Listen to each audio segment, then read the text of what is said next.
কারোর মস্তিষ্ক ভ্রষ্ট করার জন্য একটা খুব ভালো প্রক্রিয়া হলো তাকে সেক্সুয়াল অ্যাক্টিভিটিতে আসক্ত করে দিতে হবে, তাহলে সে যা কিছু করতে পারে। যেমন ধরুন, খুব নিকৃষ্ট মানের একটা প্রোডাক্ট, খুবই বেকার একটি প্রোডাক্ট আছে বাজারে,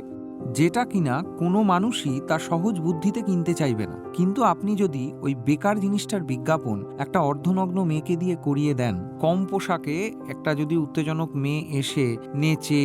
গেয়ে নিজের অঙ্গ প্রত্যঙ্গকে স্ক্রিনের মধ্যে দেখিয়ে ওই জিনিসটার যদি বিজ্ঞাপন করে, তাহলে ওই জিনিসটা অনেক বেশি বিক্রি হবে। ভারতে 1991 এর পর থেকে যেমন যেমন বাজার গরম হয়েছে, ঠিক তেমনই এই যে আপনি যেটা বলেছেন যে বাচ্চা ছেলে মেয়েগুলোর মধ্যে যৌন কার্যকলাপের হার এত বেড়ে গেছে, এই দুটো জিনিস একদম স্পষ্ট আপনি দেখতে পারবেন, দুটোর সাথে কোরিলেটেড। বাজার তার মুনাফার জন্য